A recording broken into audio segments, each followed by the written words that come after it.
გალაქტიკა აკირა წითელი გეიზერების კლასის გალაქტიკაა. ამ ტიპის გალაქტიკის ცენტრალური გული, როგორც წესი, ჰიპერმასიური შავი ხვრელია, რომელიც ქარების და დარტყმითი ტალღების საშუალებით მასპინძელი გალაქტიკის მატერიას იმ დონეზე აცხელებს, რომ შეუძლებელი ხდება გაზის ღრუბლების შეკუმშვა.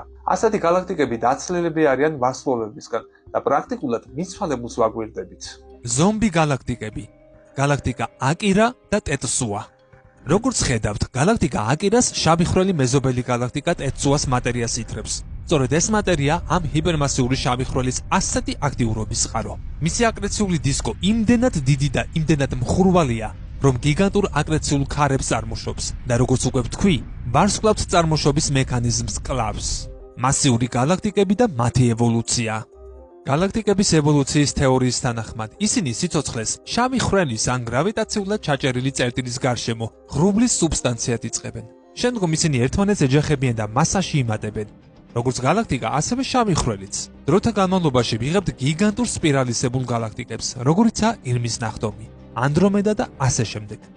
ეს გალაქტიკები გარკვეულ გრავიტაციულ ჩაჭიდებაში ხვდებიან.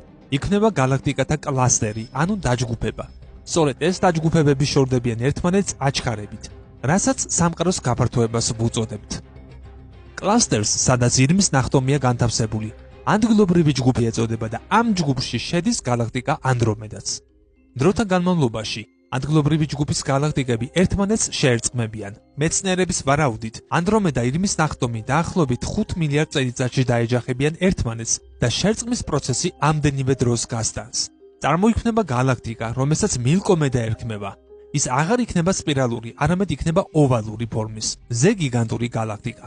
გალაქტიკებზე დაკვირვების შედეგად სპირალური გალაქტიკები შეგვიძლია ჯანმრთელ და მომაკვდავ გალაქტიკებად დავყოთ. მათ ფერის სპექტრის მიხედვით განასხვავებენ. თუ გალაქტიკა მონურჯოა, ის ჯანმრთელია, რადგან მასში ვარსკვლავთ ფორმირება მიმდინარეობს. წარმოიქმნება ბევრი ლურჯი გიგანტი. ხოლო თუ გალაქტიკა წითელია, მაშინ მასში ბევრი წითელი გიგანტი ვარსკვლავია. ანუ მომაკვდავი ვარსკვლავია და გალაქტიკაში ახალი ვარსკვლავების გენერაცია არ ხდება. ასეთი გალაქტიკები ნელ-ნელა კარგავენ ნათებას.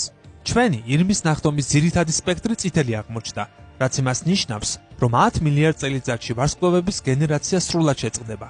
თუმცა აქ მშველელად ანდრომედა გვევლინება, რომელიც ბევრად უფრო ადრე დაგვეჯახება და ვარსკვლავ წარმოშობის ახალ აფეთქებას გამოიწვევს. ოღონდ უკვე ახალ ელიფსურ გალაქტიკაში მილკომედა.